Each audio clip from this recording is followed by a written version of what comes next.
Colonel Jim Corbett. लेखक K R. Pandey. आवाज धर्मेंद्र गोहिल। भाग 1। दो शब्द। हल्द्वानी से दिल्ली आ रहा था। रामपुर रोड पर 3 बंदर सड़क पार कर रहे थे। 2 तो आगे निकल गए। एक बंदर मेरी गाड़ी से टकराकर तड़पता हुआ सड़क के किनारे जा गिरा। उसको इस हालत में देखकर मेरा जी भर आया। ड्राइवर को गाड़ी रोकने को कहा ताकि मैं उसकी कुछ मरहम पट्टी कर सकूं, परंतु ड्राइवर बोला, यहां रुकिए मत, सारे बंदर गुस्से में हैं, हम पर हमला कर सकते हैं। दुखी होकर आगे निकल आया। आज भी जब मैं उस सड़क से गुजरता हूं तो उस घायल बंदर का वो तड़पता दृश्य मेरी आंखें नम कर देता है। बंदरों को कुछ चने और मूंगफली डालते हुए भगवान से यही प्रार्थना करता हूं कि हे प्रभु, मुझे बंदर हत्या के पाप से मुक्त कर देना। मैंने जानबूझकर ये जघन्य पाप नहीं किया, ये अनजाने में हो गया है। उसकी आत्मा को सद्गति प्रदान करना। रास्ते भर सोचता रहा, इंसान भी कितना निष्ठुर हो गया है। जंगल सिमटते जा रहे हैं। उसने जंगली जानवरों के घरों को तहस नहस कर वहां जबरन कब्जा कर लिया है तथा अपने घर तथा खेत बना डाले हैं। फलों के हरे भरे पेड़, जिन पर लगे फलों से जंगली जानवर अपना पेट भरते थे, वे काट दिए गए हैं। यानी मानव ने जंगली जानवरों के जिंदा रहने के हक को भी छीन लिया है। जब जंगल ही नहीं बचे तो जंगली जानवर कहां जाएंगे? बेघर जंगली जानवरों को विवश होकर अपने भोजन की तलाश में इंसानों की बस्तियों में आना पड़ता है। ऐसे समय में मुझे जिम कॉर्बेट का एक शतक पुराना ये वाक्य बराबर याद आता है। जंगल व जानवरों को इंसान के जालिम हाथों से बचाइए। आज से 900 साल पहले जिस पर्यावरणविद ने ये वाक्य कहे थे, वो कितना महान एवं दूरदर्शी रहा होगा। ऐसे इंसान के बारे में कुछ जानने अथवा लिखने का मन भला किसका नहीं होगा। उन्हें ब्रिटेन में शिकारी, प्रकृतिविद, लेखक और संरक्षणवादी के तौर पर जाना जाता है, लेकिन भारत में वो इन सभी से ज्यादा नरभक्षी बाघों और तेंदुओं के शिकारी के रूप में जाने जाते हैं। ब्रिटिश इंडियन आर्मी में कॉर्बेट को कर्नल का पद दिया गया था। उस दौरान कुमाऊं और गढ़वाल रीजन के गांवों में नरभक्षी बाघों और तेंदुओं का आतंक था। मानवभक्षी इन बाघों और तेंदुओं ने गांवों में आतंक मचाया हुआ था। ये हमलावर आए दिन किसी न किसी इंसान को मारकर खा जाते थे। जिम कॉर्बेट ने इन इलाकों में 33 बाघों और तेंदुओं का सफाया करके लोगों को इनके आतंक से मुक्ति दिलाई थी। उस महान पुरुष के बारे में जितना जान पाया, उसी को कुछ शब्दों में पिरोकर एक पुस्तक के रूप में प्रस्तुत करने का प्रयास मैंने किया है। वैसे जिम कॉर्बेट के बारे में जितना पढ़ा एवं लिखा जाए उतना ही कम है। इसमें मैं कहां तक सफल हो पाया, इसका निर्णय तो पाठक ही अच्छा कर सकते हैं। त्रुटियों के लिए क्षमा याचना सहित। के.आर. पांडे। बचपन।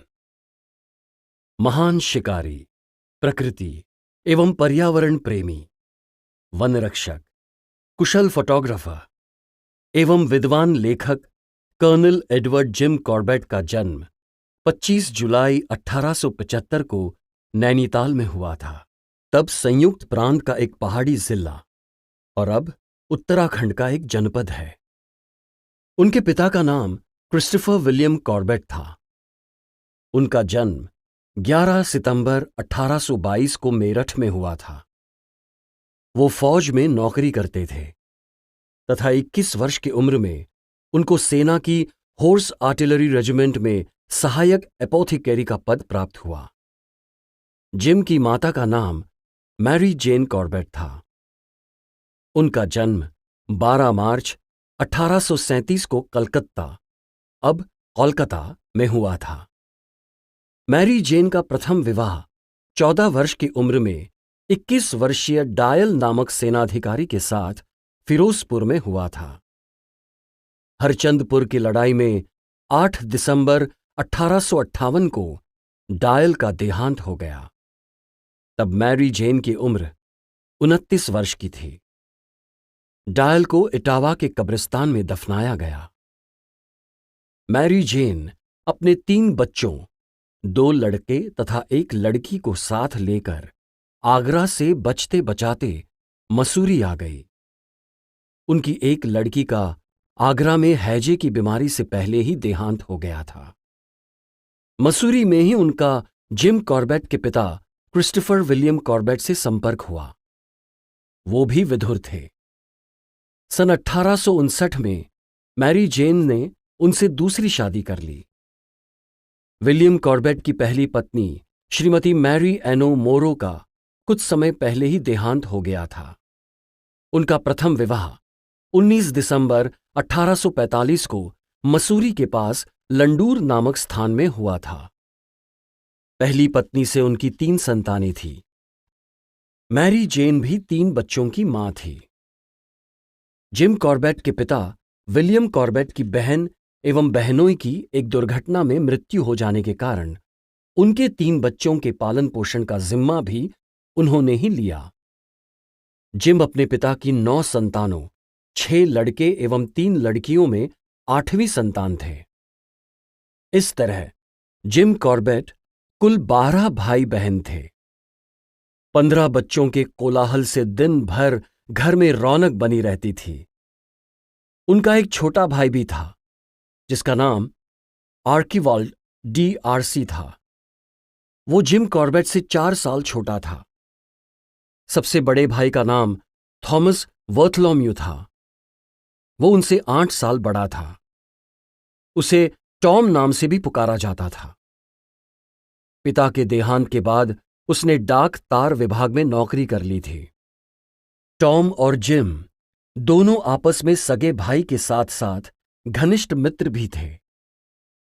शूटिंग के प्रारंभिक गुर जिम कॉर्बेट ने अपने बड़े भाई साहब से ही सीखे थे। जिम कॉर्बेट ने नैनीताल में ओपनिंग स्कूल से सीनियर कैम्ब्रिज की पढ़ाई पूरी करने के बाद सेंट जोसेफ कॉलेज में दाखिला लिया, परंतु आर्थिक स्थिति ठीक न होने के कारण पढ़ाई बीच में छोड़कर 18 वर्ष की उम्र में मोकामा घाट, बिहार जाकर वहां रेलवे में नौकरी करने लगे। इस तरह वह स्नातक की पढ़ाई पूरी नहीं कर पाए। जिम कॉर्बेट की इच्छा प्रारंभ में इंजीनियर बनने की थी, परंतु घरेलू जिम्मेवारियों ने उनके इस सपने को भी पूरा नहीं होने दिया। बचपन का अधिकांश समय उन्होंने नैनीताल एवं कालाढूंगी में ही बिताया। 19वीं शताब्दी के प्रारंभ में उनके पूर्वज ब्रिटेन से भारत आकर बस गए थे। जिम कॉर्बेट के पिता क्रिस्टोफर विलियम कॉर्बेट ने प्रारंभ में कुछ दिन फौज में भी नौकरी की। बाद में फौज से त्यागपत्र देकर डाक तार विभाग में काम करना शुरू कर दिया तथा सन 1862 में उनका ट्रांसफर मसूरी से नैनीताल हो गया। सन 1878 में वो नैनीताल के पोस्टमास्टर के पद से 55 साल की उम्र में सेवानिवृत्त हुए। तब सेवानिवृत्ति की यही उम्र होती थी। रिटायरमेंट के 3 साल के बाद ईस्टर रविवार को चर्च जाने की तैयारी कर ही रहे थे कि उन्हें अचानक दिल का दौरा पड़ा। स्थानीय अस्पताल में भर्ती किया गया, परंतु उन्हें बचाया नहीं जा सका। 21 अप्रैल 1881 को 58 वर्ष की उम्र में उनका निधन हो गया। उस समय जिम कॉर्बेट की उम्र मात्र 6 वर्ष की थी। पति के देहांत के बाद श्रीमती मैरी जेन के कंधों पर परिवार के पालन पोषण की जिम्मेवारी आ गई। घर की आमदनी बढ़ाने के लिए उन्होंने स्वयं व्यापार करने का निश्चय किया। नैनीताल में रहकर एक रेंटल एजेंसी की स्थापना की और इसे सफलतापूर्वक चलाया। इस तरह उन्होंने सभी बच्चों को पाल पोसकर अपने पैरों पर खड़ा किया। तब नैनीताल शहर नया नया आबाद हो रहा था। उन दिनों नैनीताल के प्रमुख लोगों में उनका स्थान था। सन 1927 में 90 वर्ष की उम्र में अपना भरा पूरा परिवार छोड़कर श्रीमती जेन भी चल बसीं। जिम के माँ बाप दोनों को नैनीताल के पास सूखाताल स्थित सेंट जॉन्स चर्च के कब्रिस्तान में दफनाया गया। उनकी कब्रें आज भी जर्जर हालत में वहां मौजूद है। मां के देहांत के बाद जिम कॉर्बेट ने भी नैनीताल में कुछ दिन रेंटल एजेंसी के काम को ही आगे बढ़ाया। जिम कॉर्बेट ने अविवाहित रहकर बड़ी बहन कॉर्बेट मैगी के साथ अपना अधिकांश जीवन काला ढूंगी एवं नैनीताल के स्थानीय ग्रामीण लोगों के बीच में रहकर बिताया। कुमारी मैगी उम्र में जिम कॉर्बेट से 1 साल बड़ी थी। वो कॉर्बेट की बड़ी बहन ही नहीं बल्कि उनकी सबसे घनिष्ठ सहयोगी भी थी। बहन भी अपने छोटे भाई की तरह ही प्रकृति प्रेमी थी। वो पक्षियों में विशेष रुचि रखती थीं। प्रतिदिन अपने घर में उन्हें दाना डालती थी। वो नैनीताल में गर्ल्स गाइड एसोसिएशन YMCA की शासी निकाय में भी रहीं। इसके अलावा बच्चों को पियानो बजाना भी सिखाया करती थी। दोनों भाई बहन अंतिम समय तक एक दूसरे पर निर्भर रहे। सन 1963 में कुमारी मैगी का 79 वर्ष की उम्र में केन्या में देहांत हो गया। अपने प्रिय भाई जिम के साथ ही उन्हें भी अंतिम शरण दी गई। जिम कॉर्बेट यद्यपि ब्रिटिश नागरिक थे, परंतु भारतीय ग्रामीण लोगों के प्रति उनके दिल में अपार स्नेह था। वे मांसाहारी वंश और परिवार से थे, परंतु उन्होंने अपने जीवन में कभी शराब एवं गोमांस का सेवन नहीं किया। अपनी पुस्तक जीती जागती कहानी जंग की जंगल लोर में सर्दियों में अपने कालाढूंगी निवास में बिताए गए दिनों को याद करते हुए जिम कॉर्बेट ने विस्तार से लिखा है।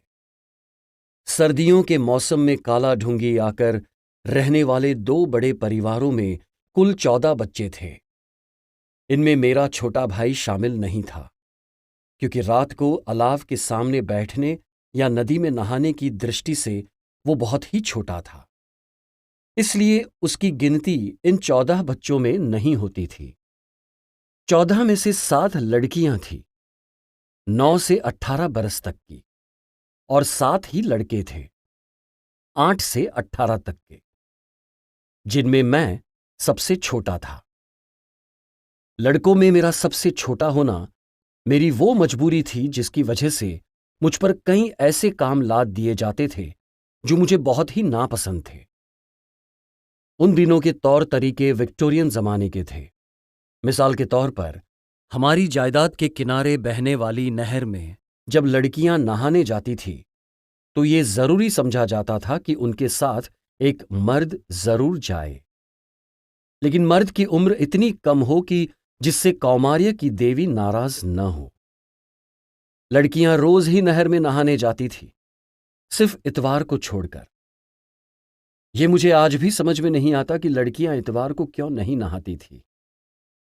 अपनी उम्र की वजह से बलि का बकरा मैं बनता था और लड़कियों के तौलिए और रात को पहनने वाले उनके लिबास ढोना मेरी जिम्मेदारी थी। उन दिनों बिकिनी या तैरने की कोई दूसरी पोशाकें तो होती नहीं थी। यह भी मेरी ही जिम्मेदारी थी कि जब लड़कियां नहा रही हों तो मैं चौकीदारी करता रहूं, और यदि कोई मर्द आता हुआ दिखाई दे तो लड़कियों को होशियार कर दूं। नहर के उस पार एक पगडंडी थी जिसका इस्तेमाल जलाऊ लकड़ी लाने वाले लोग या नहर की सफाई या मरम्मत करने वाले किया करते थे। ये नहर पक्की बनी हुई थी और इसकी चौड़ाई 10 फीट और गहराई 3 फीट थी। नहर के इसी हिस्से में हमारे बगीचे की सिंचाई के लिए कुमाऊं के महाराज जनरल सर हेनरी रैमजे ने नहर की तली को कुछ गज तक 6 फीट गहरा खुदवा दिया था। और हर रोज जब मैं लड़कियों को लेकर निकलता था तो मुझे इस बात की सख्त हिदायत दी जाती थी कि कहीं लड़कियां इस गहरे हिस्से में न डूब जाए। सूती नाइट ड्रेस पहने हुए बहते पानी में उतरना बड़ा मुश्किल काम था। खास तौर पर तब जबकि शर्म हया बनाए रखना जरूरी हो, और वो भी तब जब लापरवाही भरे अंदाज में 3 फीट गहरे पानी में उतरते ही सभी लड़कियां बैठ जाना चाहती हो। इसका नतीजा ये होता था कि उनकी सूती नाइट ड्रेस ऊपर उठकर उनके सिर के ऊपर तैरने लगती थी। इसे देखकर कोई भी हक्का बक्का रह जाए।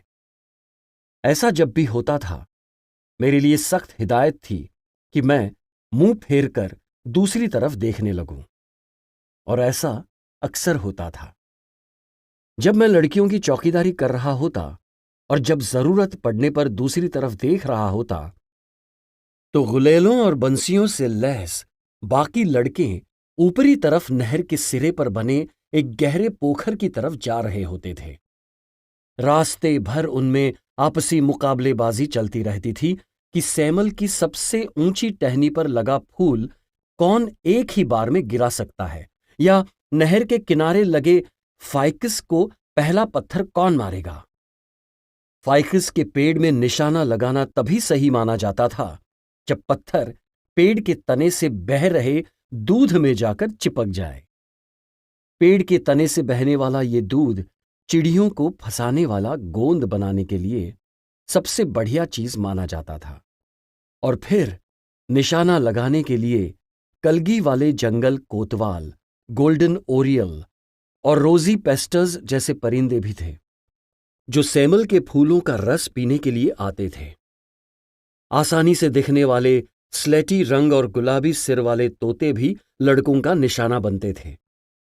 ये तोते सेमल के फूलों को कुतरते थे और छोटा सा हिस्सा कुतरने के बाद बाकी फूल को जमीन पर गिरा देते थे, जहां उनके इंतजार में हिरन और सूअर मौजूद रहते थे। यहां पर कलगी वाला काला सफेद किंगफिशर भी था, जो थोड़ी सी आवाज होने पर भी नहर के उस पार उड़ जाता था, और बोआर फूल के उस पार रहने वाले उल्लू का जीवन साथी एक सिंगदार उल्लू भी यहां नहर किनारे पीपल की टहनी पर हमेशा मौजूद रहता था। इस उल्लू के बारे में यह बात मशहूर थी कि उसने कभी किसी को अपने इतने नजदीक नहीं आने दिया कि कोई उसे गुलेल का निशाना बना सके। लेकिन लड़के तो लड़के ही थे, और उन्होंने उल्लू को निशाना बनाने की बेतहाशा लेकिन नाकामयाब कोशिशें जरूर की थी। एक बार बड़े पोखर पर पहुंचने भर की देर होती थी कि सब लड़कों में इस बात का जबरदस्त मुकाबला होता था कि कौन सबसे ज्यादा मछलियां पकड़ता है। इनकी मछली पकड़ने की बंसियों के धागे आमतौर पर उनकी मां या बहन की कढ़ाई बुनाई की टोकरियों से निकाले गए होते थे, और जो लड़के मछली पकड़ने का असली कांटा नहीं ले सकते थे, वे पीनों को मोड़ मोड़ कर जुगाड़ मेंट वाला कांटा बना लिया करते थे। बांस की पतली पतली टहनियों से बंसी बनाकर काम चलाया जाता था। मछली पकड़ने का यह दौर तभी खत्म होता था जब मछली को ललचाने वाली आटे की गोलियां या तो खत्म हो जाए या फिर किसी की लापरवाही से पानी में गिर जाएं। हमारी नदियों में महाशीर मछलियां बहुत पाई जाती है। थोड़ी बहुत महाशीर पकड़ने के बाद सब लड़के अपने पूरे कपड़े उतार फेंकते और पोखर पर से झांकती एक बड़ी चट्टान पर जाकर एक लाइन में खड़े हो जाते थे और इशारा मिलते ही सीधे पानी में छलांग लगा देते थे, ये देखने के लिए कि दूसरे सिरे पर सबसे पहले कौन पहुंचता है। जब बाकी लोग इन शानदार मुकाबलों का मजा ले रहे होते थे, तो 1 मील आगे नहर किनारे मुझे बार बार दूसरी तरफ देखने को कहा जा रहा होता था, या सिर पर लकड़ी ढोते किसी बूढ़े आदमी के वहां से गुजरने की चेतावनी न दे पाने की वजह से मैं लड़कियों की झिड़कियां सुन रहा होता था। इस बेगार का एक फायदा तो मैं ले ही लेता था। वो ये था कि इन लड़कियों की तमाम खुफिया साजिशें मुझे मालूम चल जाती थी। ये साजिशें आमतौर पर दोनों खानदानों के लड़कों का और खास तौर पर डेंसे और नील फ्लेमिंग का मजाक बनाने के बारे में होती थी। डेंसे और नील दोनों ही बिल्कुल सनकी आयरिश थे, और इन दोनों में सिर्फ यही बात एक जैसी थी। इसके अलावा वे दोनों बिल्कुल अलग अलग किस्म के लोग थे। डेंसे कद में छोटा था, उसका शरीर बालों से भरा हुआ था और वो किसी खूंखार भालू जैसा ताकतवर था। नील लंबा और पतला था और उसका रंग लिली के फूल जैसा था। दोनों में और भी फर्क थे, जैसे कि डेंसे को अपनी भरतल बंदूक कंधे से लगाकर शेरों का पीछा करना और पैदल शिकार करने में कोई हिचक नहीं थी, जबकि नील के मन में जंगलों का डर समाया हुआ था और सबको उसके बारे में यही पता था कि उसने कभी बंदूक नहीं चलाई।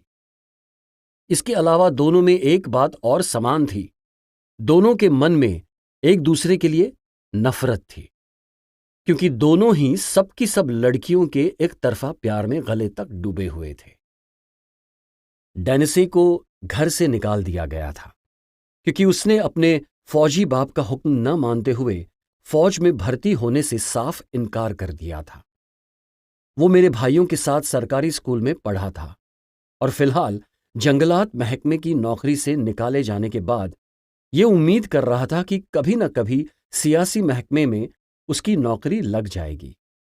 दूसरी तरफ नील नौकरीशुदा था और मेरे भाई टॉम के मातहत डाक महकमे में काम करता था। इस बात से दोनों को ही कोई फर्क नहीं पड़ता था कि दोनों में से कोई भी शादी करने की हालत में नहीं था, लेकिन इस बात से न तो उनकी उम्मीदों में और ना ही एक दूसरे के लिए उनकी नफरत में कोई कमी आई थी।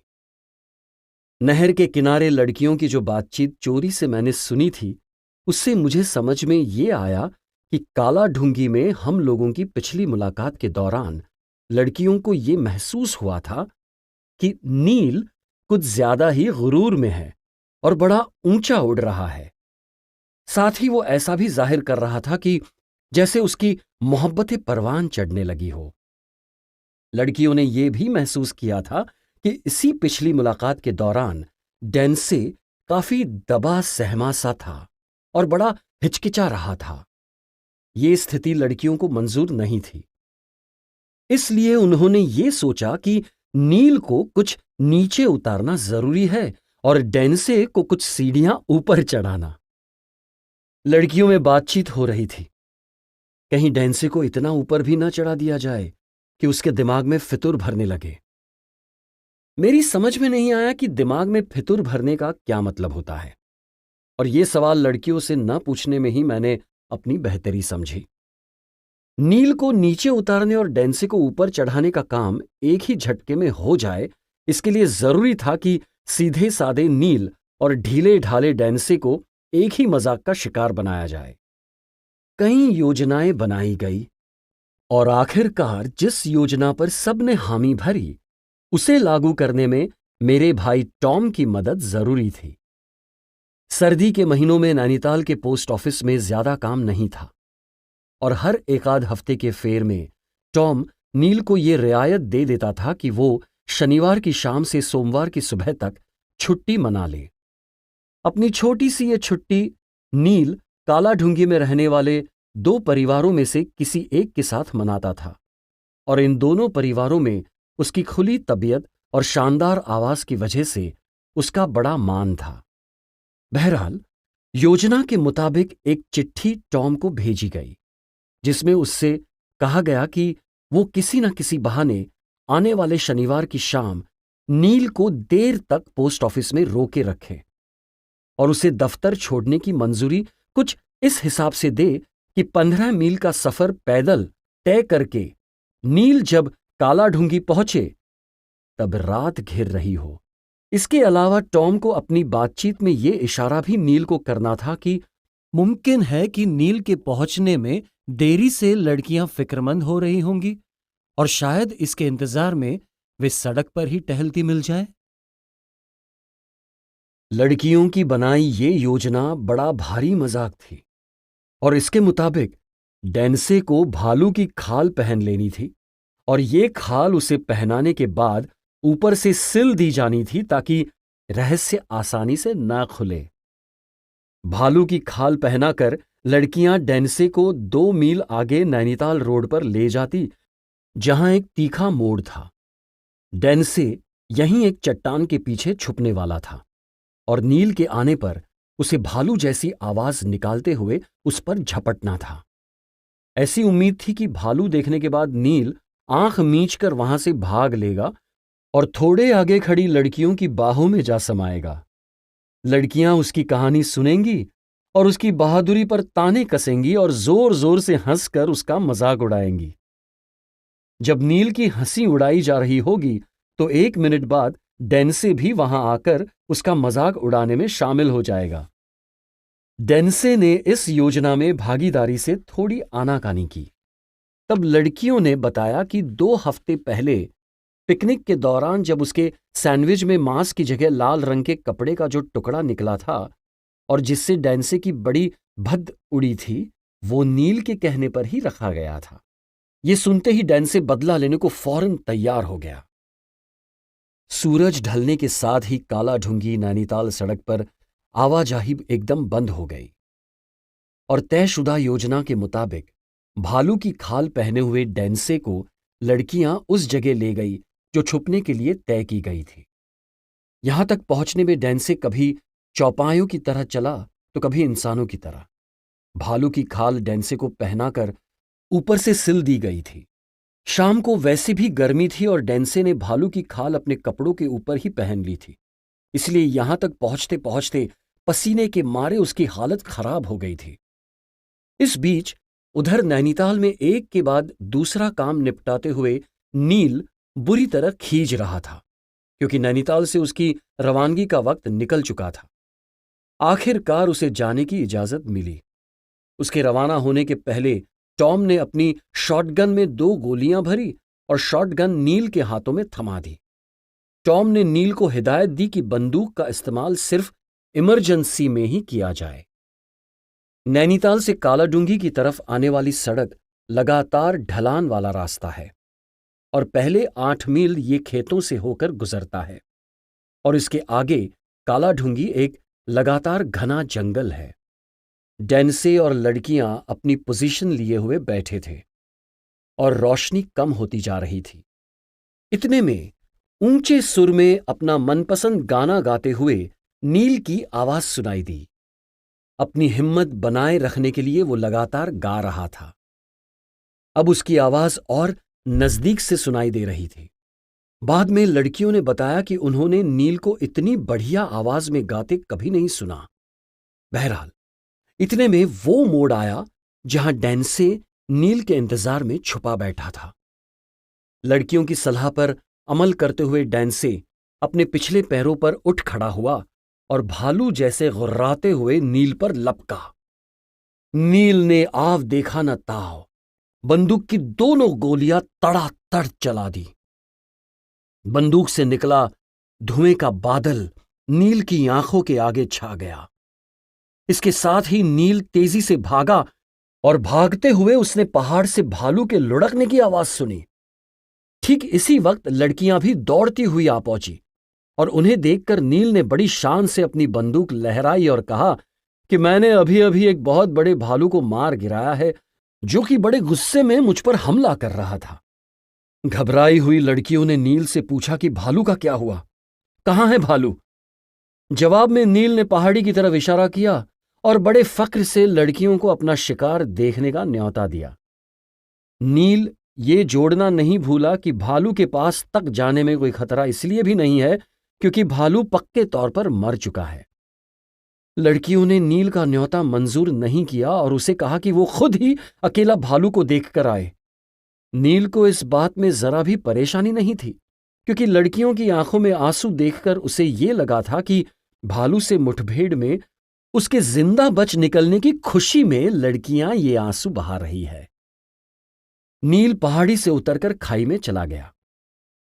डेंसे ने नील से क्या कहा और नील ने डेंसे से क्या कहा यह कहीं दर्ज नहीं किया गया, लेकिन बड़ी देर बाद जब दोनों घिसट घिसट कर चढ़ते हुए वापस सड़क पर आए तो डेंसे के हाथ में बंदूक थी और नील के हाथ में भालू की खाल।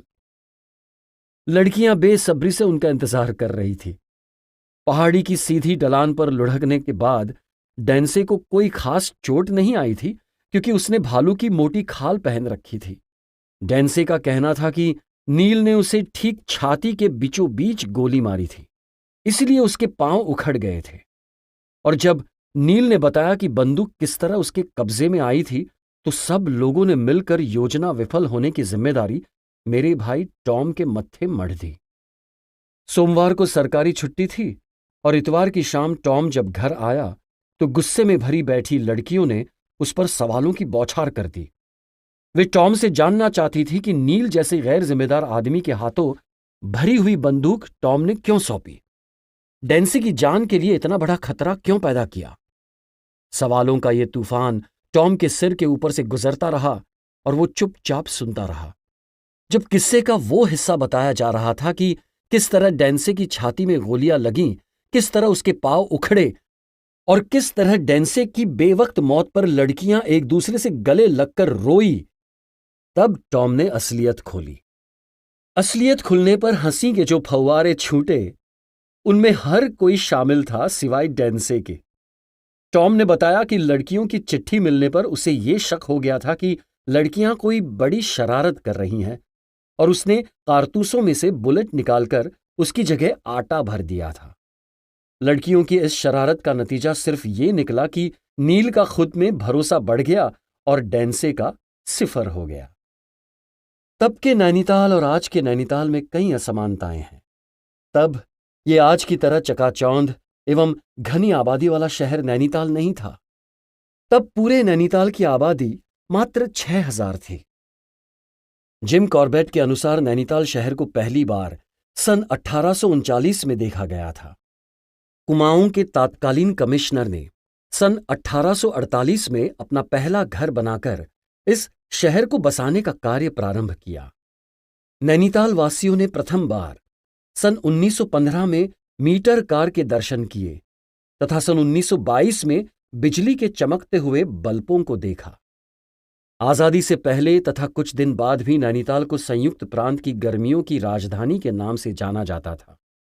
गर्मियों में लखनऊ सचिवालय का सारा स्टाफ यहां आ जाता था तथा यहीं से पूरे प्रदेश का शासन चलता था। वर्तमान में यह उत्तराखंड का एक जाना पहचाना पर्यटन स्थल है। दूर दूर के देशी एवं विदेशी पर्यटक यहां आते हैं। उनके ठहरने के लिए पर्याप्त होटल भी यहां है। उत्तराखंड राज्य का उच्च न्यायालय भी इसी शहर में बनाया गया है। नैनीताल शहर के मध्य सुंदर झील की उत्पत्ति के संबंध में जिम कॉर्बेट के विचार इस प्रकार है। इस झील की उत्पत्ति के विषय में भूविज्ञानियों के भिन्न भिन्न मत हैं। कुछ का मत है कि इसकी उत्पत्ति विशाल हिमखंडों से एवं भूस्खलनों के कारण हुई है, जबकि दूसरों के मतानुसार ये ज्वालामुखी के परिणाम स्वरूप उत्पन्न हुई है। अस्तु, हिंदू दंत कथाओं के अनुसार इसकी उत्पत्ति का श्रेय अत्रि, पुलस्त्य एवं पुलह नामक 3 ऋषियों को है। पवित्र ग्रंथ स्कंद पुराण में लिखा गया है कि एक बार जब वे तीनों ऋषि पश्चाताप के लिए तीर्थ यात्रा को निकले थे तो चीना पर्वत के शिखर पर आकर उन्हें प्यास लगी। प्यास बुझाने को पानी कहीं था नहीं, सो उन्होंने पहाड़ी की तलहटी में एक गड्ढा खोदा और तिब्बत में स्थित मानसरोवर झील से उसका संबंध जोड़कर वे उस झील का पानी नीचे ही नीचे से इस झील में ले आए। ऋषियों के प्रस्थान के बाद नैनी देवी वहां आई और उसने उस झील को अपना स्थायी निवास बना लिया। कुछ काल के बाद इस गड्ढे के किनारों पर वन उत्पन्न हो गए और जल तथा वनस्पति से आकर्षित होकर नाना भांति के पशु पक्षी उस घाटी में बड़ी संख्या में आ बसे। अस्तु, देवी के मंदिर से 4 मील के घेरे के बीच वाले क्षेत्र में अन्य जीव जंतुओं के अतिरिक्त बाघ, चीता, भालू तथा सांभर प्राणियों को देख चुका हूं। उसी क्षेत्र में मैंने 128 प्रकार के विभिन्न जातियों के पक्षी भी देखे और गिने हैं। भारत के इस प्रदेश के पूर्वकालीन शासकों को इस झील के अस्तित्व के बारे में अफवाहें सुनने को मिल रही थी। चूंकि पहाड़ी लोग अपनी इस पवित्र झील की स्थिति को प्रकट नहीं करना चाहते थे, सो सन 1839 ईस्वी में तत्कालीन शासन ने झील का पता लगाने का एक निराला उपाय खोज निकाला। उसने एक पहाड़ी व्यक्ति के सिर पर एक बड़ा सा पत्थर रख दिया और उससे कहा कि जब तक तुम हमें नैना की झील तक नहीं पहुंचाओगे तब तक तुम्हें यह पत्थर ढोते हुए चलना पड़ेगा। वो आदमी कई दिन तक पत्थर को ढोए ढोए पहाड़ों में जहां तहां घूमता रहा, परंतु आखिरकार वो पत्थर ढोते ढोते तंग आ गया और हार कर उसने अनुगामी शासक दल के व्यक्तियों को झील तक पहुंचा ही दिया। जब मैं छोटा बच्चा था तब मुझे उस मनुष्य द्वारा ढोया गया वो पत्थर दिखाया गया था। जब मैंने कहा कि एक मनुष्य इतने बड़े पत्थर को कैसे ढो सकता है, उस पत्थर का भार 600 पाउंड था, तो मुझे पत्थर दिखाने वाले पहाड़ी ने उत्तर दिया था, हां ये पत्थर बड़ा तो जरूर है, मगर यह भी तो सोचो कि उन दिनों हमारे पूर्वज कितने बलवान होते थे। जिम कॉर्बेट जब मात्र 10 वर्ष के थे तो उन्हें एक मिलिट्री कैंप में शूटिंग प्रतियोगिता में भाग लेने का अवसर मिला। उनकी शूटिंग दक्षता से प्रभावित होकर एक अंग्रेज ऑफिसर ने उन्हें बंदूक एवं कुछ गोलियां उपहार में दी। गोलियों की बर्बादी को बचाने के लिए जिम कॉर्बेट अपना निशाना आसपास पाए जाने वाले पक्षियों को ही बनाते थे। इससे शूटिंग में वो काफी दक्ष हो गए। उसी बंदूक से जिम साहब ने सन 1885 में पहला शिकार एक तेंदुए का किया। उसके बाद तो सन 1938 तक उन्होंने कई नरभक्षी बाघों के आतंक से कुमाऊं एवं गढ़वाल के लोगों को मुक्ति दिलाई, और अंतिम बार जब वो 63 वर्ष के थे तब उन्होंने आदमखोर बाघ का वध किया। जिन दिनों लोग शेर या बाघ को खून का प्यासा कहा करते थे तथा उनकी शक्ल से भी नफरत करते थे, महान शिकारी जिम कॉर्बेट इनको बड़े दिल वाला जानवर एवं जंगल का जेंटलमैन नाम से पुकारते थे तथा इन्हें दिल से प्यार करते थे।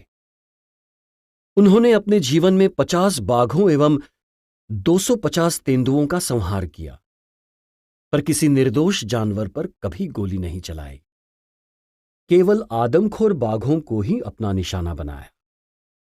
उत्तराखंड में एक किंवदंती है कि कुमाऊं के एक राजा जंगल में शिकार खेलने गए।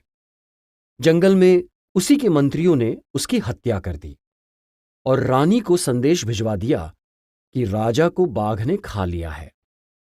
यह सुनकर रानी राजा की प्रज्वलित चिता में सती हो गई और मरते मरते उन लोगों को शाप दे गई कि अगर ये सही नहीं है तो बाघ का आतंक इनको आजन्म सताता रहेगा। तब से वहां के लोग ऐसा मानते आ रहे हैं कि वे उसी शाप का अभिशाप ढो रहे हैं। जिम कॉर्बेट ने बहुत हद तक इस शाप के अभिशाप को कम करने की कोशिश की। इतने नरभक्षी बाघों एवं चीतों के शिकार के बावजूद उनके मन में मानव एवं पशु पक्षियों के प्रति करुणा में कोई कमी नहीं आई।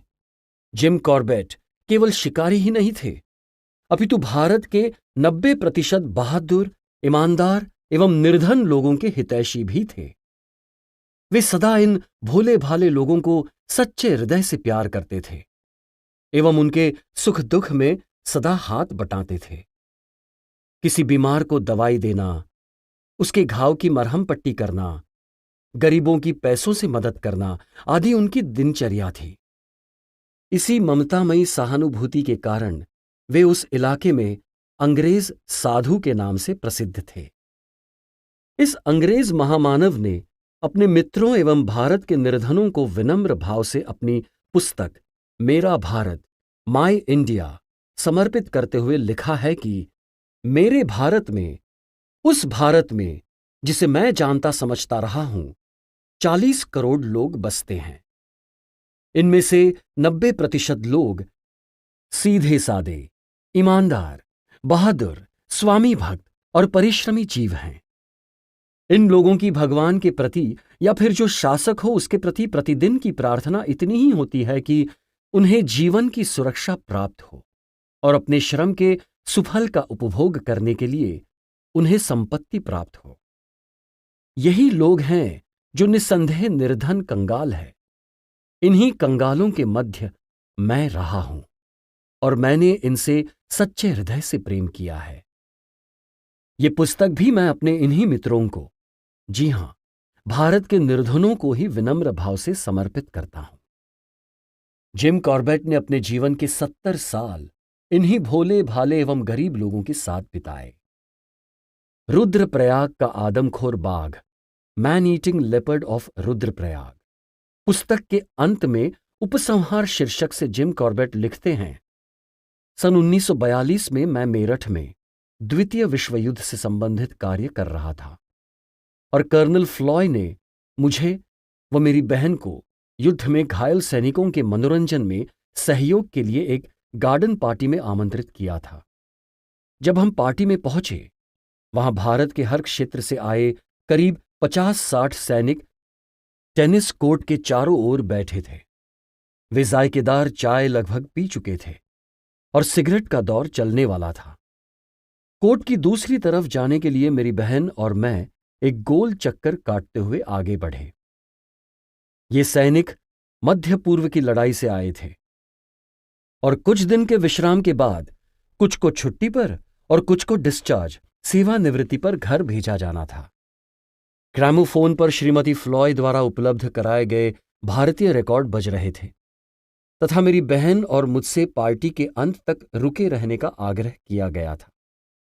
पार्टी समाप्त होने में करीब 2 घंटे का समय शेष था, इसलिए घायलों से मिलने के लिए हमारे पास पर्याप्त समय था। मैं गोल घेरे के अभी आधे में ही पहुंचा था कि एक नौजवान से मिलना हुआ जो नीचे कुर्सी पर बैठा था। वो बुरी तरह जख्मी था और उसकी कुर्सी के पास जमीन पर 2 बैसाखियां रखी थी। मैं उसके पास पहुंचा ही था तो वो दर्द झेलता हुआ कुर्सी से खिसका और मेरे पांव पर अपना सिर रखने का प्रयास करने लगा।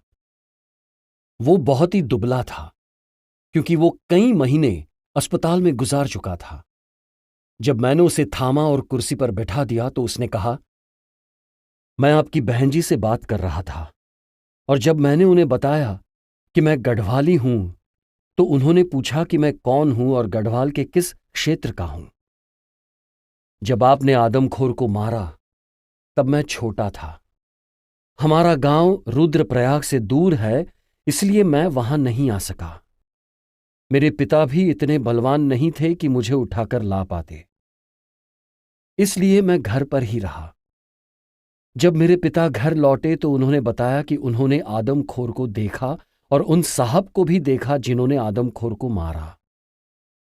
जो मिठाई उस दिन बांटी गई थी उसमें से वे अपने हिस्से की थोड़ी मिठाई मेरे लिए भी लाए थे। उन्होंने उस दिन की भीड़ के बारे में भी बताया था। और अब साहब, मैं खुशी खुशी घर जाऊंगा क्योंकि मैं अपने बापू को बता पाऊंगा कि मैंने खुद आपको देखा है। और अगर मुझे कोई ले जाने वाला मिल गया तो मैं रुद्रप्रयाग के उस मेले में भी जाऊंगा जो आदमखोर की मौत की याद में मनाया जाता है। मैं मेले में जिससे भी मिलूंगा उसे बताऊंगा कि मैंने आपको देखा है, आपसे बात की है। जवानी की दहलीज पर ही विकलांगता और युद्ध से टूटे शरीर को लेकर लौटे उस योद्धा में अपने शौर्यपूर्ण कारनामों को सुनाने का मोह नहीं था। उसे अपने पिता से केवल ये कहने की उत्सुकता थी कि उसने एक ऐसे आदमी को देखा है जिसे मात्र इसलिए याद किया जा सकता है कि उसने एक गोली सही निशाने पर दागी थी। गढ़वाल का एक ठेठ गढ़वाली बेटा, सरल व साहसी, पहाड़ और उस महान भारत का पुत्र था जिसकी संतानों को वही जान सकते हैं जिन्हें उनके बीच रहने का सौभाग्य प्राप्त हुआ हो। यही इस माटी के वे विशाल हृदय सपूत हैं जिनकी कोई भी जाति या धर्म हो, विभिन्न वर्गों को जोड़कर एकजुट करेंगे और भारत को महान राष्ट्र बनाएंगे। जंगल एवं जंगली जानवरों को बचाने के लिए आज जहां पूरा विश्व चिंतित है, विलुप्त हो रहे जानवरों की सुरक्षा के लिए कई प्रोजेक्ट्स बनाए जा रहे हैं, वहीं जिम कॉर्बेट को इसकी भनक आज से 1 शताब्दी पहले लग गई थी। तब उन्होंने कहा था, जंगल एवं जानवरों को इंसान के जालिम हाथों से बचाइए।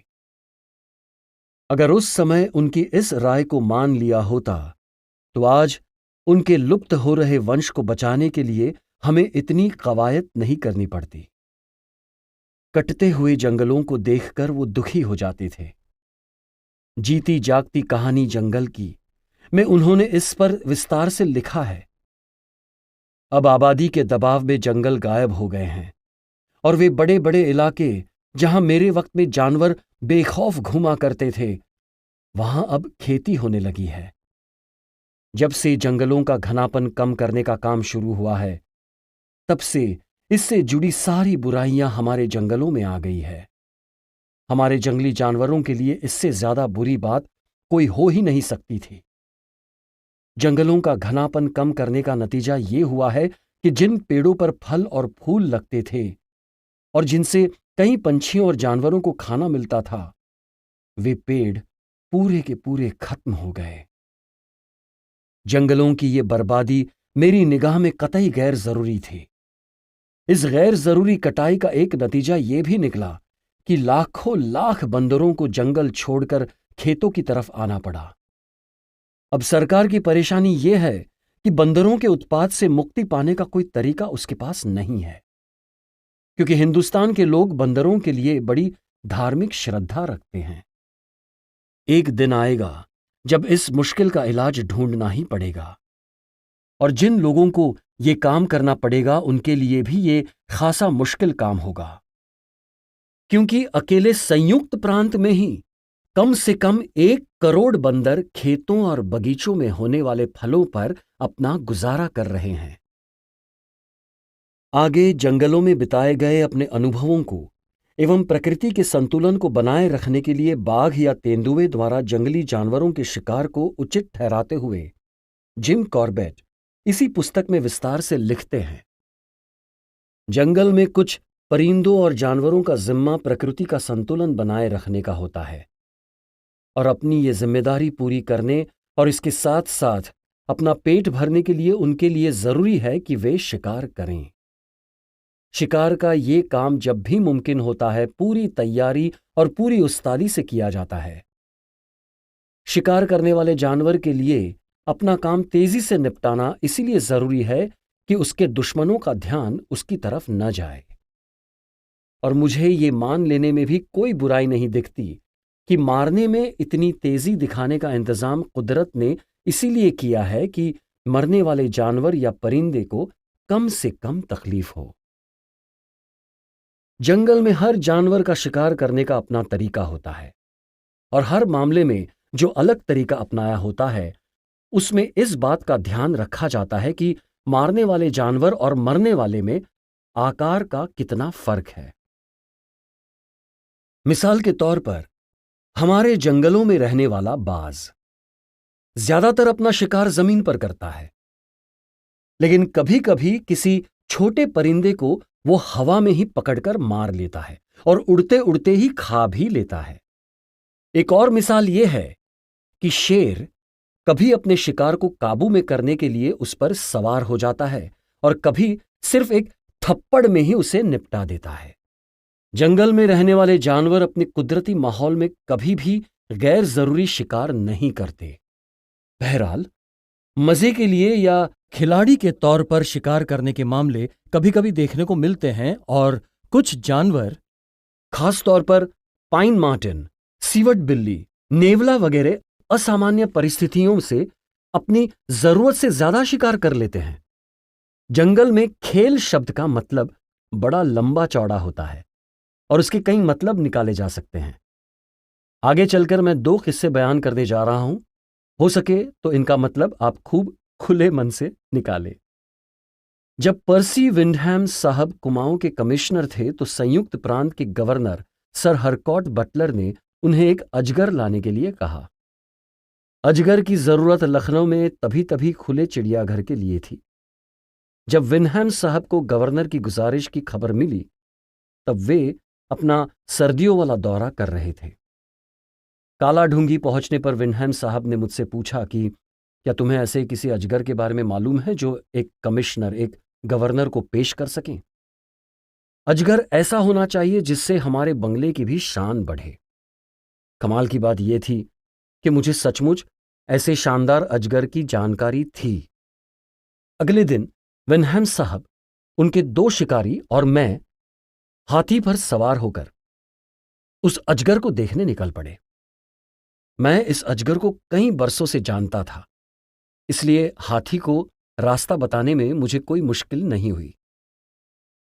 अपनी पूरी लंबाई में अजगर पानी की धार में लेटा हुआ था और सोडा वाटर जैसा साफ पानी अजगर के शरीर से 1-2 इंच ऊपर बह रहा था। देखने वालों को यही लगता जैसे किसी अजायब घर में कांच की पेटी में सजाकर एक शानदार अजगर का नमूना रखा हो।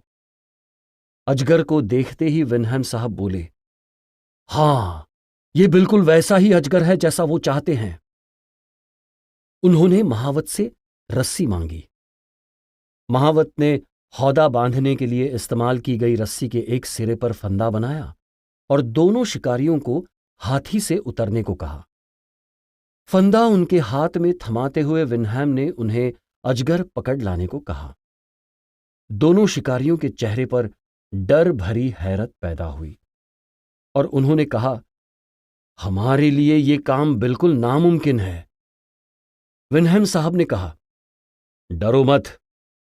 उन्होंने डरे हुए दोनों शिकारियों को दिलासा दिलाया कि इस काम में कोई खतरा नहीं है, लेकिन फिर भी यदि अजगर उन पर हमला करने की कोशिश करता है तो वे उसे गोली से उड़ा देंगे। विनहैम साहब के पास भरी बंदूक थी। दोनों शिकारी इस भरोसे के कायल नहीं हो पाए। लिहाजा मेरी तरफ पलटते हुए विनहैम साहब ने मुझसे पूछा कि क्या मैं उनकी मदद करना चाहूंगा। मैंने पूरा जोर देते हुए विनहैम साहब को यकीन दिलाया कि शायद पूरी दुनिया में मेरे लिए इससे ज्यादा नापसंद काम कोई दूसरा नहीं होगा। विनहैम साहब ने चुपचाप अपनी बंदूक मेरे हाथ में थमाई और नीचे खड़े शिकारियों से जा मिले। मुझे इस बात का सख्त अफसोस है कि इस मौके पर मेरे हाथों में मूवी कैमरे की जगह राइफल थी। अगले चंद मिनटों में जो हुआ वो वाकई फिल्म बनाने लायक था। अपनी पूरी जिंदगी में मैंने इतना मजेदार वाकया कभी नहीं देखा। विनहैम साहब का इरादा यह था कि वे फांसी जैसे फंदे में अजगर की पूंछ फंसाकर उसे सूखी जमीन पर खींच लेंगे और फिर उसे बांध बूंद कर हाथी पर लाद देंगे। विनहैम ने जब अपना यह इरादा शिकारियों पर जाहिर किया तो उन्होंने रस्सी का फंदा विनहैम को थमा दिया और कहा कि यदि आप इसे अजगर की पूंछ पर चढ़ा देंगे तो वे अजगर को बाहर खींच निकाल लेंगे। विनहैम का पक्के तौर पर मानना यह था कि अजगर पर फंदा डालने का काम वो स्वयं शिकारी से ज्यादा महारत से कर सकेंगे। आखिरकार दसियों बार आगे बढ़ने और पीछे हटने के बाद और अजगर को खबरदार न होने देने के लिए कई तरह की बेवकूफाना हरकतों के बाद तीनों आदमी पानी में उतर गए। हर आदमी की कोशिश यही थी कि वो जितना बन सके फंदे से उतना दूर रहे। ये सब करते हुए बड़े बेमन से वे अजगर के नजदीक पहुंचे। अब जब अजगर उनसे हाथ भर दूर था तो वे फंदा डालने के लिए एक दूसरे को आगे धकेलने लगे। इतने में अजगर ने अपना सिर 1 या 2 फुट ऊपर उठाया और मुड़कर उनकी तरफ बढ़ने लगा। दोनों शिकारियों ने हाक लगाई, भागो साहब, और पानी के बाहर भाग लिए। उनके पीछे विंडहैम भी भागे और तीनों दौड़ते हुए धार के किनारे उगी घनी झाड़ियों तक आ पहुंचे। उधर अजगर तैरता हुआ बड़े से जामुन के पेड़ की जड़ों में घुस गया और हमारी निगाहों से ओझल हो गया। इधर महावत और मैं पेट पकड़कर इतना हंसे कि हाथी से गिरते गिरते बचे। 1 महीने बाद मुझे विंडहैम की चिट्ठी मिली कि वे अगले दिन काला ढूंगी पहुंच रहे हैं और एक बार फिर अजगर को पकड़ने की कोशिश करेंगे। जॉफ हैपकिंस और इंग्लैंड से तभी तभी आया एक दोस्त भी मेरे घर मौजूद था। विंडहैम की चिट्ठी मिलने पर हम तीनों ये देखने निकल पड़े कि अभी अजगर उसी जगह पर है या नहीं। जामुन के जिस पेड़ की जड़ों के नीचे अजगर उस दिन जा छिपा था, उसके नजदीक एक मैदान था जहां सांभर अक्सर आया करते थे। सांभरों की कई पुश्तों के खुरों से दबकर वहां की मिट्टी एकदम बारीक पाउडर जैसी हो गई थी। अपना अजगर हमें इसी मिट्टी पर पड़ा मिला। हमारे पहुंचने के कुछ मिनट पहले ही उदबिलाव के एक जोड़े ने उसे मार दिया था। अजगर और घड़ियाल को मारने के लिए उदबिलाव एक खास तरीका अपनाते हैं। मैंने कभी सुना नहीं कि उदबिलाव अजगर या मगरमच्छ को खाने के लिए मारते हो, इसीलिए यही माना जा सकता है कि वे ये शिकार सिर्फ मजे के लिए या खेल के लिए करते हैं। बहरहाल, उनका तरीका बड़ा अजीब है। अजगर या मगरमच्छ को अपने शिकार के तौर पर चुन लेने के बाद उदबिलाव जोड़े में आते हैं और अपने शिकार के दोनों तरफ मुस्तैदी से जुट जाते हैं। जब अजगर या मगरमच्छ एक तरफ, मान लीजिए कि दाईं तरफ से खुद को हमले से बचाता है, तो बाईं तरफ वाला हमला बोल देता है। उदबिलाव की कोशिश हर बार यही होती है कि वो अपने शिकार की गर्दन पर और सिर से जितना नजदीक हो सके अपने दांतों से काटे।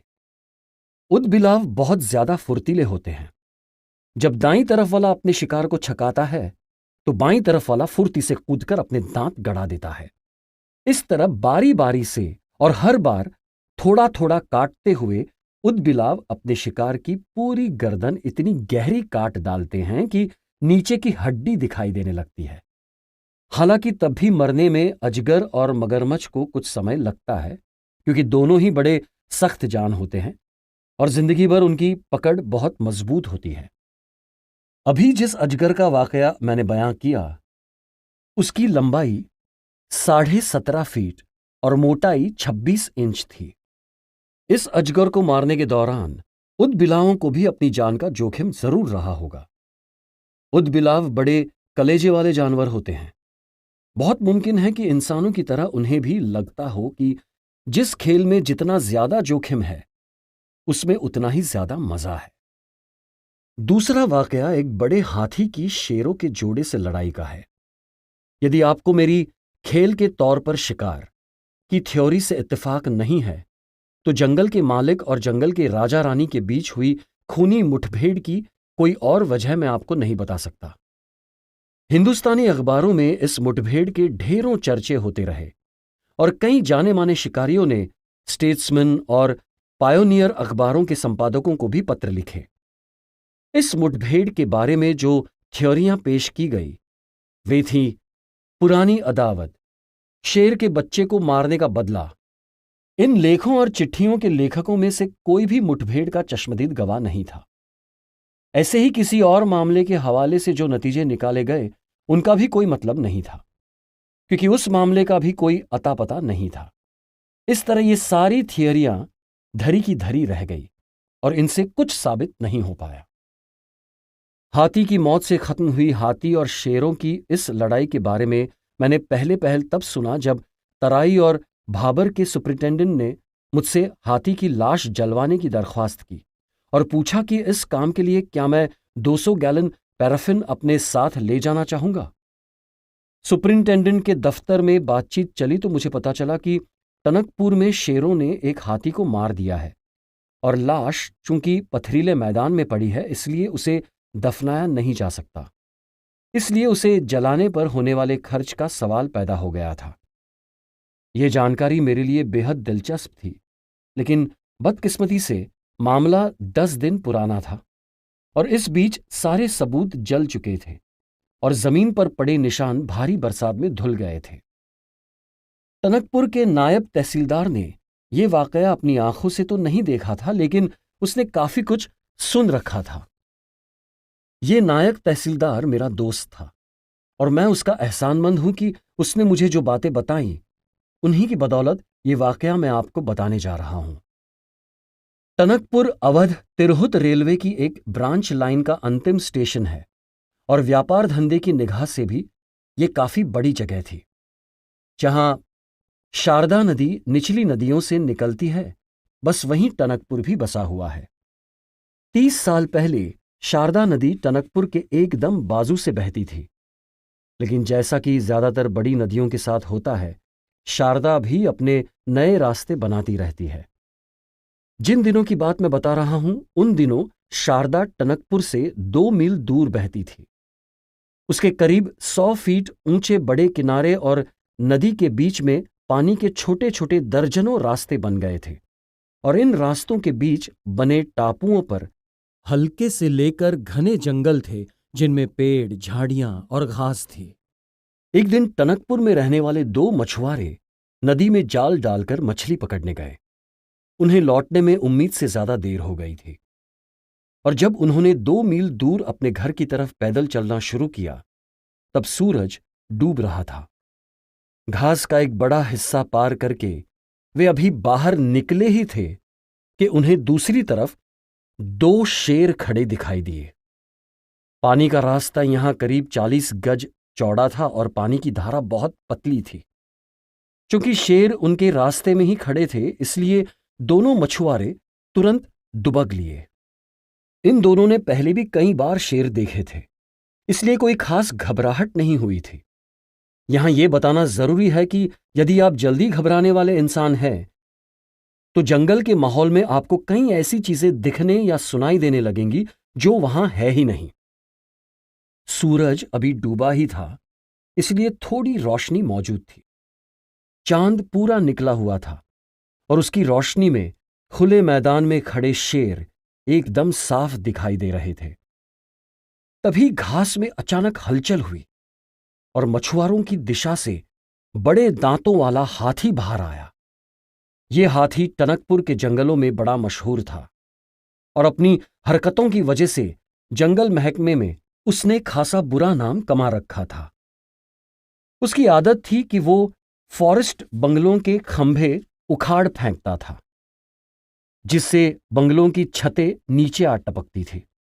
बहरहाल, ये हाथी उस किस्म का बदमाश नहीं था कि वो इंसानों से छेड़छाड़ करें या उन्हें मार डाले।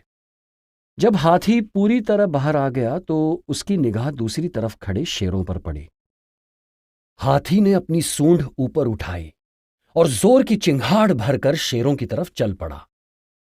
अब शेर भी हाथी का सामना करने के लिए पलटे। एक शेर तो हाथी के सामने खड़ा गुर्राता रहा और दूसरा घेरा काटकर हाथी के पीछे की तरफ चला गया और उसने हाथी की पीठ पर छलांग लगा दी। अपने सिर को तेजी से दोनों तरफ झुलाते हुए हाथी ने पीठ पर चढ़े शेर को अपनी सूंड के जरिए पकड़ने की कोशिश की। इस बीच सामने खड़े शेर ने हाथी के सिर पर छलांग लगा दी। हाथी अब गुस्से से चिल्ला रहा था और दोनों शेर पूरे गले से दहाड़ रहे थे। जब शेर गुस्से में दहाड़ते हैं तो यह आवाज बहुत ही डरावनी होती है। इस डरावनी आवाज में जब एक पगलाए हुए हाथी की चिंगाड़ भी आ मिली तो आवाज और ज्यादा डरावनी हो गई। कोई ताज्जुब की बात नहीं कि ये आवाजें सुनकर दोनों मछुआरे बुरी तरह डर गए और अपने जाल और दिन भर में पकड़ी मछलियां वहीं पटक कर टनकपुर की तरफ सिर पर पैर रखकर भाग निकले। उधर टनकपुर में घरों में शाम के खाने की तैयारियां चल रही थी। जब जंगल में चल रही मुठभेड़ की आवाजें वहां सुनाई देनी शुरू हुई, थोड़ी देर बाद ही जब मछुआरे मुठभेड़ की खबर लेकर वहां पहुंचे कि जंगल में एक हाथी और 2 शेरों के बीच लड़ाई छिड़ी हुई है, तो कुछ हिम्मती लोग लड़ाई देखने नदी के किनारे तक पहुंच गए। जब लोगों को यह समझ में आया कि हाथी और शेर लड़ते लड़ते उन्हीं की तरफ आ रहे हैं तो एकदम भगदड़ मच गई और अगले ही कुछ मिनटों में टनकपुर में हर घर के दरवाजे मजबूती से बंद हो गए। लड़ाई कितनी देर चली, इस बारे में लोगों के बयान अलग अलग थे। कुछ लोग इस बात पर अड़े रहे कि लड़ाई आधी रात को खत्म हो गई थी।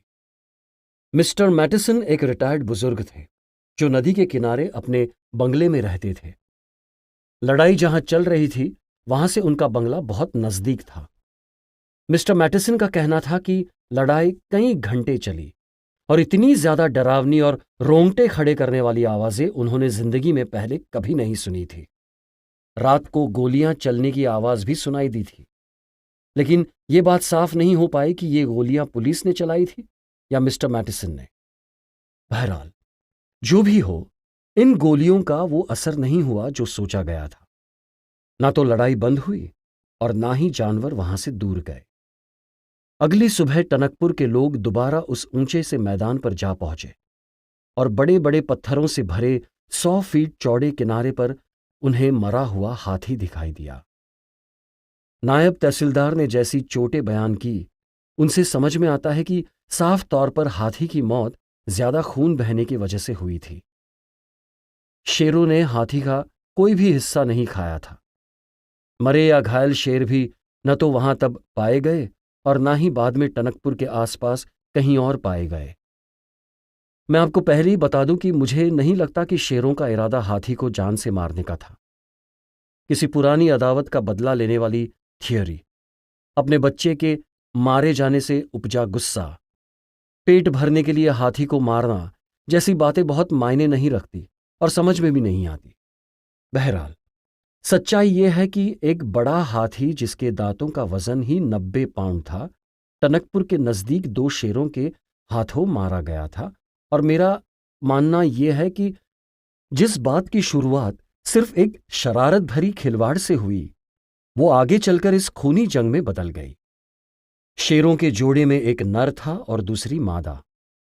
वे उस वक्त सबसे ज्यादा खुशी देने वाले कुदरती काम को अंजाम देने की तैयारी कर रहे थे, और तभी ये हाथी वहां पहुंच गया और उनके प्रेम में खलल डालने लगा। इसके बाद तो लड़ाई होना तय था।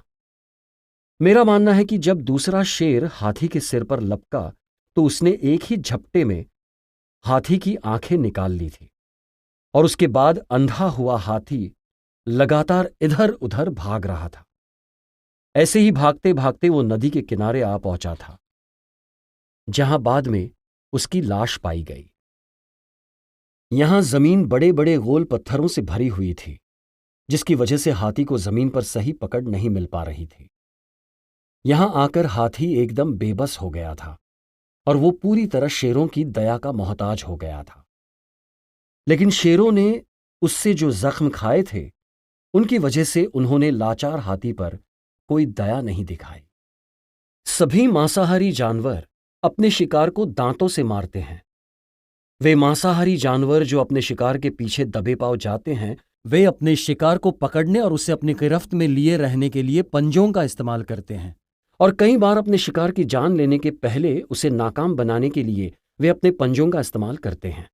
जंगल में किसी मांसाहारी जानवर के हाथों उसके शिकार को मारा जाता हुआ देखना बड़ा मुश्किल है, और बहुत कम लोगों को ही ऐसा मौका मिल पाता है। जब भी किसी को ऐसा मौका मिलता है तो मारने वाले जानवर की शुरुआती हरकतें इतनी तेज होती है कि उन्हें समझ पाना बड़ा मुश्किल है। मुझे करीब 20 बार शेरों और तेंदुओं का शिकार बनते जानवरों को देखने का मौका मिला है, लेकिन मैं ये ठीक ठीक बयान नहीं कर सकता कि अपने शिकार को पकड़ लेने के बाद उसे शेर या तेंदुआ किस ढंग से मारते हैं। सिर्फ एक बार मैंने देखा कि एक मादा चीतल हवा के बहने की दिशा में घास खा रही थी और उस पर सामने से हमला किया गया। ये बात समझ में आती है कि शेरों और तेंदुओं के हाथों मारे जाने वाले ज्यादातर जानवरों के सींग उन्हें गहरी चोटें पहुंचा सकते हैं। इस मामले के अलावा बाकी सब मामलों में मैंने शिकार करने वाले जानवर को शिकार के पीछे की तरफ से ही हमला करते देखा है, यदि एकदम पीछे से नहीं तो थोड़ा किनारे से। शेर और तेंदुए एक ही छलांग या थोड़ा सा दौड़ने के बाद अपने शिकार को पंजों से पकड़ लेते हैं और बिजली की रफ्तार से एक ही झटके में उन्हें गले से पकड़कर जमीन पर पटक देते हैं। अपने शिकार को जमीन पर पटकने में शेर या तेंदुए को बड़ा होशियार रहना पड़ता है, क्योंकि किसी बड़े सांभर या चीतल की एक दुलत्ती से ही उनका पेट फट सकता है। खुद को चोट से बचाने के लिए और अपने शिकार को फिर से अपने पैरों पर खड़ा न होने देने के लिए वे अपने शिकार के सिर को जमीन की तरफ खींचते हुए उसे मरोड़ भी देते हैं। इस तरह जमीन पर पटका गया जानवर चाहे जितनी दुलत्ती झाड़े, शेर या तेंदुए को चोट लगने का खतरा नहीं रहता। इस हालत में यदि शिकार उठ बैठने या करवट लेने की कोशिश करेगा तो अपनी गर्दन तुड़ाए बगैर वो ऐसा नहीं कर सकता। कई बार ऐसा भी होता है कि जब किसी बड़े जानवर को धरती पर पटका जाता है तो जमीन पर गिरने की वजह से ही उसकी गर्दन टूट जाती है, और कई बार गर्दन तोड़ने के लिए शेर और तेंदुए अपने दांतों का इस्तेमाल करते हैं। जब जमीन पर गिरने या हमलावर जानवर के दांतों से गर्दन नहीं टूट पाती तो उसे गर्दन मरोड़कर मार दिया जाता है। जवान सांभर या चीतल की एक ही दुलत्ती शेर या तेंदुए के पेट की आंतें निकालने के लिए काफी है, इसलिए उन्हें शिकार को जमीन पर गिराते वक्त खास ख्याल रखना पड़ता है। चोट से बचने और ये तसल्ली करने के लिए कि शिकार अपने पैरों पर खड़ा ना हो सके। जमीन पर गिराते वक्त उसकी गर्दन मरोड़कर उसे सिर के बल पटका जाता है। जब इस तरह शिकार को गिराकर काबू रखा जाता है तब वो कितनी ही दुलत्तियां झाड़े, शेर या तेंदुए को कोई चोट नहीं पहुंचा पाता। शिकार न खड़ा हो सकता है न पलट सकता है। पलटने पर गर्दन टूट सकती है। आमतौर पर शिकारी जानवर के फाड़ने वाले लंबे दांत गड़ने से गर्दन टूट जाती है। जब शिकार की गर्दन दांत गड़ाने से नहीं टूटती तो उसे गला घोंटकर मार दिया जाता है। मैंने किसी तेंदुए को अपने शिकार के घुटने के पीछे की नस काटकर मारते नहीं देखा। हालांकि शेर को मैंने ऐसा करते हुए बहुत बार देखा है। ऐसे सभी शिकारों की नस शेर अपने दांतों से नहीं बल्कि पंजों से काटते हैं। नैनीताल से 6 मील दूर समधर पहाड़ी पर मेरे दोस्त की गाय का शिकार ऐसे ही किया गया था। इसकी जानकारी मेरे दोस्त ने मुझे दी थी। मेरे दोस्त के पास गायों का झुंड था। उसने शेर और तेंदुए के हाथों कई ऐसे शिकार देखे थे। एक खास गाय की गर्दन पर घाव के निशान नहीं थे, पर उसका मांस जिस तरह चिथड़े करके खाया गया था उससे उसे ये शक हो रहा था कि शिकारी जानवर शेर या तेंदुआ न होकर कोई और ही है। जब मुझे ये खबर मिली तब दिन निकला ही था। 2 घंटे बाद हम मौकाए वारदात पर पहुंच गए। ये भरी पूरी गाय थी जिसे 50 फुट चौड़ा फायर ट्रैक पर मारा गया था और उसे खींचकर दूर ले जाने की कोशिश नहीं की गई थी। शिकार हुए जानवर के बारे में जैसा मुझे बताया गया था उसके आधार पर मैं इस नतीजे पर पहुंचा था कि यह काम किसी काले भालू का है। ये भालू आदतन मांस खाने वाले नहीं है, लेकिन कभी कभार शिकार कर लेते हैं। उनके पंजे या दांत शेर तेंदुए जैसे नहीं होते, इसीलिए भालुओं के शिकार का तरीका अटपटा और भद्दा होता है। यहां पहुंचकर मैंने देखा कि गाय का शिकार भालू ने नहीं बल्कि शेर ने किया था, और वो भी बहुत अनोखे तरीके से। पहले गाय के घुटने के पीछे की नस काटी गई थी और फिर उसकी आंतें निकालकर खाया गया था। गाय मारने के बाद शेर ने पिछला हिस्सा फाड़कर मांस खा लिया था। पक्की जमीन पर पीछा करना मुमकिन न था, इसीलिए मैंने बाकी दिन पास के जंगल में खोज करने में बिताया ताकि मैं जमीन पर खड़े खड़े शेर पर गोली चला सकूं। सूरज डूबने पर मैं अधखाए शिकार के पास पेड़ पर बैठा रहा। शेर न तो अपने इस शिकार पर वापस लौटा और न उन 9 शिकारों पर जिनमें 6 गायें थी और 3 जवान भैंसें थीं, जिनका उसने एक खास तरीके से शिकार किया था। जान लेने का यह तरीका इंसानी नजरिए से बहुत ज्यादा क्रूरता से भरा हुआ था, लेकिन एक शेर की निगाह से इसमें कोई क्रूरता नहीं थी। अपना पेट भरने के लिए यह जरूरी था कि वो दूसरे जानवरों की जान ले, और जान लेने का तरीका इस बात से तय होता था कि उसकी खुद की जिस्मानी हालत क्या है। जान लेने के लिए यह शेर अपने चारों बड़े दांतों का इस्तेमाल नहीं कर सकता था, और ना ही दांतों से पकड़कर वो मरे हुए जानवर को घसीटकर कहीं ले जा सकता था। अपने शिकार का गोश्त निकालने के लिए उसे दांतों के बजाय अपने पंजों का इस्तेमाल करना पड़ रहा था। इसी से यह साबित होता है कि उसमें कोई जिस्मानी खराबी थी। मैं पक्के तौर पर यह मानता हूं कि यह जिस्मानी खराबी किसी बेवकूफ शिकारी के हाथों लापरवाही से चलाई गई गोली से हुई होगी। तेज रफ्तार वाली एक बड़ी बुलेट ने उसका निचला जबड़ा तोड़ दिया होगा। मैं इस नतीजे पर तभी पहुंच गया था जब मैंने इस शेर के हाथों शिकार हुए पहले जानवर को देखा था। मेरी ये सोच और ज्यादा मजबूत इसलिए भी होती गई क्योंकि शेर के 2 शिकारों के बीच का वक्त लगातार बढ़ता जा रहा था, और साथ ही हर नए शिकार का वो कम से कम हिस्सा ही खा पा रहा था। यह भी तय था कि उसे ये चोट अपने किसी शिकार को खाते वक्त लगी थी, और इसीलिए वो कभी लौटकर अपने शिकार पर नहीं आता था। पहली बार में ही जितना खा सके उतना खाकर वो अपने शिकार को यूं ही छोड़ देता था और दोबारा उसके नजदीक भी नहीं फटकता था। 10वें शिकार के बाद इस तरीके से और जानवरों का मारा जाना बंद हो गया, क्योंकि इस इलाके में न तो कोई शेर मारा गया था और ना ही किसी शेर की लाश मिली थी।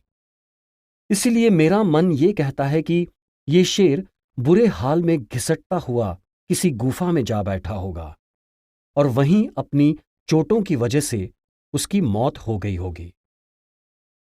इस इलाके में ऐसी गुफाओं की कमी नहीं थी। जाहिर तौर पर यह एक अजीब मामला था, लेकिन पक्के तौर पर यह ऐसा अकेला मामला नहीं था जिससे मेरा वास्ता पड़ा हो। मैंने अपने जीवन में शेरों के हाथों मारे गए सबसे बड़े जो 2 भैंसे देखे हैं, उन्हें इसी तरीके से पंजों से उधेड़ कर मारा गया था, जबकि शेर आमतौर पर अपने शिकार को पहले जमीन पर पटकता है, फिर उसकी जान लेने के बाद उसे खाना शुरू करता है।